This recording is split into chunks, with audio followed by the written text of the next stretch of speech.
Hey guys, so in today's video I'm going to be doing a film review, and the film I'm going to be reviewing is The Exorcist.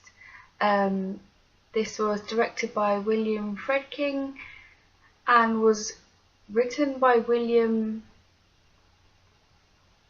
Blately. I'm not sure, I'm horrendous with pronouncing names, you guys probably know this by now. But yeah, I'm just going to show you. So yeah, I got the 25th anniversary edition.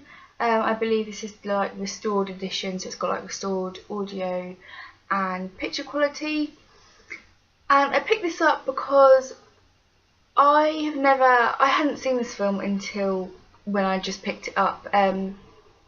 It's been out a very long time. It's been out since the 70s, and I've heard so much about it, and there's been so many spoofs done about it, that I just never really bothered to pick up and watch the actual film because I already know exactly what's going to happen. But as I said in a previous video, I'm trying to build up my collection of horror films. I love horror films, it's my favourite film genre. And I thought I can't have a horror collection without The Exorcist. So yeah, I saw it for like 75p in my local exchange DVD shop, so picked it up and thought, why not? You know, at that price you can't really say no.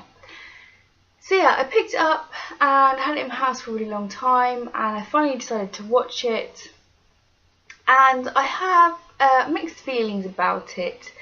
The reason why I have mixed feelings about it is because I've just seen so many spoofs of this film and like so many Mickey takes of this film. It was really hard to take seriously, and I think this was supposed to be taken seriously as far as I know. Correct me if I'm wrong, but yeah, I feel like when this film came out, it was in the 70s, and the stuff that is in this film, yeah, you know, back then it probably would have been really shocking and probably very scary. But nowadays, with, you know, so much in the horror genre, I just feel like it doesn't keep up with the times. Like, you just can't really take it seriously anymore, especially after seeing like Scary Movie and all of those programs that just take the royal piss out of this. And then when you try and watch this, all I can think about is those films, and it just makes me laugh.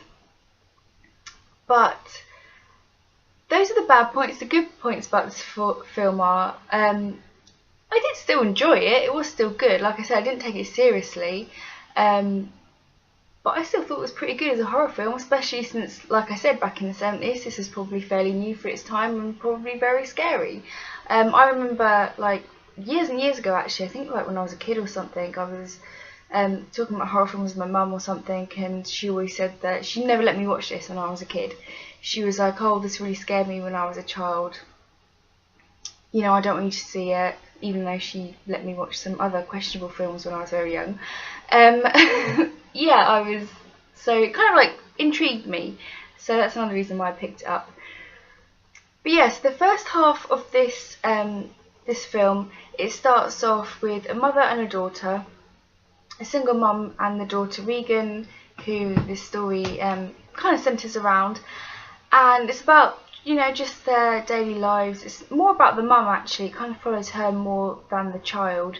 And yeah, just kind of like follows them two characters about. And then the second story is about a priest and his mum. And it follows these two stories, these two separate stories, for quite some time. I think it's almost like half an hour to nearly an hour into the film before, you know, things start to happen with Regan, the little girl, and that's when, you know, the priest and the mother come together. So yeah, the story with the priest and his mum is a little bit strange. I don't really see much point in it, to be honest.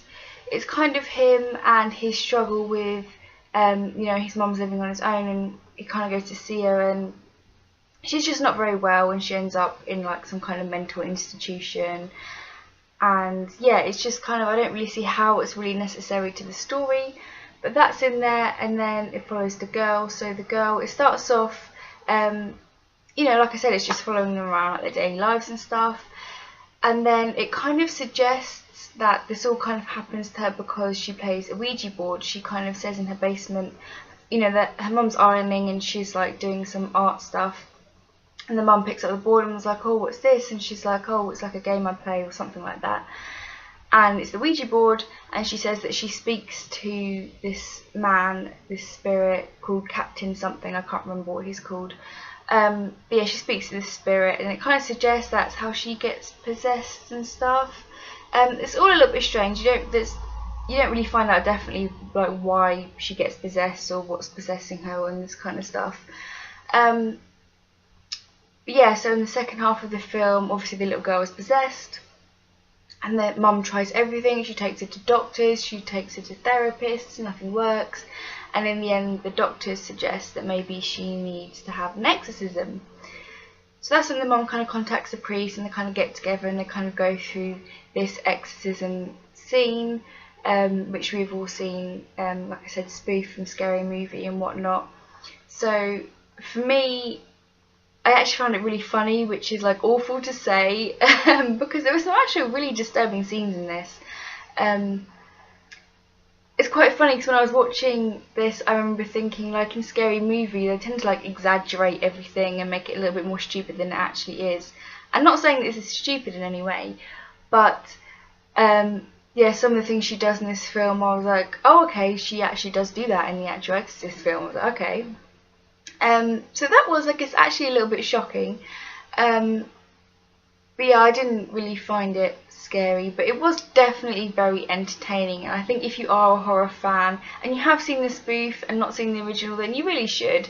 I have to say the acting in this is actually really good, from the mum, the priest and the little girl. I was really impressed. I thought it was really great acting, and you know, I enjoyed the script. I enjoyed the scenes where she's possessed, which is a little bit strange to say. Like I said, it was brought out in the 70s, so back then I can imagine this being very scary. Like before the spoofs came out, this would have been very shocking. I only wish I'd seen it sooner, really, instead of waiting till now. But yeah, I enjoyed it. It is a good film. Like I said, I can't take it seriously, but it was good fun, and I'm glad I watched it. I would probably watch it again, actually, just because of the entertainment value. So yeah, that's pretty much all I have to say. If you have any questions or any comments, then please leave them down below. If you think different from me, then let me know. If you were actually scared by this or disagree with something I said, then let me know. And yeah, that's pretty much all I have to say. So thank you for watching, and if you have any suggestions, also please leave them down below, because I would love to have other suggestions for horror films to watch, or action films. So yeah, that's pretty much all I have to say, and thank you for watching. Until next time, guys, bye.